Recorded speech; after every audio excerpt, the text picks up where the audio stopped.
ప్రజాపాలనలో షాద్నగర్ నియోజకవర్గం అభివృద్ధిలో దూసుకెళ్తుందని ఎమ్మెల్యే వీర్లపల్లి శంకర్ ధీమా వ్యక్తం చేశారు.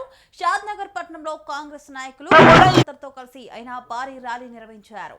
అనంతరం మీడియా సమావేశంలో మాట్లాడుతూ గత 10 ఏళ్లలో జరగని అభివృద్ధిని ఈ 5 ఏళ్లలో చేసి చూపిస్తామని స్పష్టం చేశారు. కేవలం 2 ఏళ్ల కాలంలోనే ప్రభుత్వం నియోజకవర్గానికి 1500 కోట్ల రూపాయలు కేటాయించిందని ఎమ్మెల్యే వెల్లడించారు. మున్సిపాలిటీ పరిధిలోని అన్ని కాలనీల్లో సీసీ రోడ్లు, అండర్ డ్రైనేజీ వ్యవస్థ, పార్కుల సుందరీకరణ పనులు వేగంగా జరుగుతున్నాయని తెలిపారు. రాబోయే మున్సిపల్ ఎన్నికల్లో ప్రజలు కాంగ్రెస్ కే పట్టం కడతారని, షాద్నగర్ ను రాష్ట్రంలోనే ఆదర్శ మున్సిపాలిటీగా తీర్చిదిద్దుతామని ఆయన ప్రకటించారు.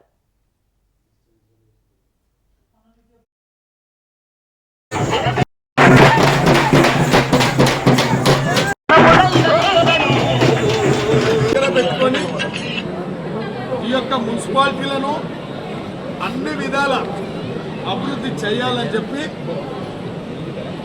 ఎన్నో డిపార్ట్మెంట్ల ద్వారా, ఉదాహరణకు PFIDC, UDF అన్ని కూడా TDS అన్ని నిధులను కేటాయిస్తూ మన నియోజకవర్గం కాడికి వస్తే వారు గతంలో కూడా ఎన్నికలలో వచ్చిండ్రు. MP ఎలక్షన్లప్పుడు ఈ మున్సిపాలిటీకి, షాద్నగర్ మున్సిపాలిటీకి ROB 200 కోట్లతోని మున్సిపాలిటీ డెవలప్మెంట్కు 50 కోట్లు ఇస్తామని చెప్పి ఆ రోజు ఎన్నికలలో హామీ ఇవ్వడం జరిగింది. ఆ 50 కోట్లు కూడా ఇవ్వడం వల్ల ఇలా ROBకి 200 కోట్లు ఇవ్వడం వల్ల ఇంటర్నల్ రోడ్డు చేయాలంటే చేస్తున్నాం. ఇలా ట్రాన్స్ఫరాలు అదనంగా పెట్టాలంటే పెడుతున్నాం, అదనంగా లైన్లు వేయాలంటే వేస్తున్నాం, ఇలా వాటర్ పైప్ లైన్ ఇవ్వాలంటే ఇస్తున్నాం. వారికి ఒక అవకాశం ఇచ్చారు.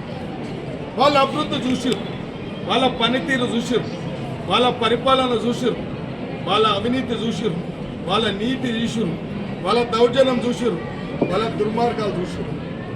మేము ఒక్కటే, మేమందరం ప్రజలు మా బాసు, కార్యకర్తలు మాకు నమ్మకస్తులు.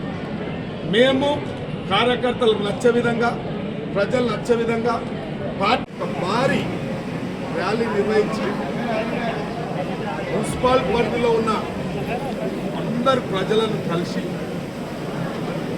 మా పనితీరు మీద మమ్మల్ని ఆశీర్వదించండి. కరెంటు సమస్య, డ్రైనేజ్ సమస్య, వీధి రోడ్ల సమస్య, అన్ని సమస్యలు ఎదుర్కొంటూ ఉన్నారు. కాబట్టి 2 సంవత్సరాల కిందట మీ అందరి ఆశీర్వాదంతో కాంగ్రెస్ పార్టీ ఈ రాష్ట్రంలో అధికారంలోకి వచ్చింది. అధికారంలో పెట్టుకొని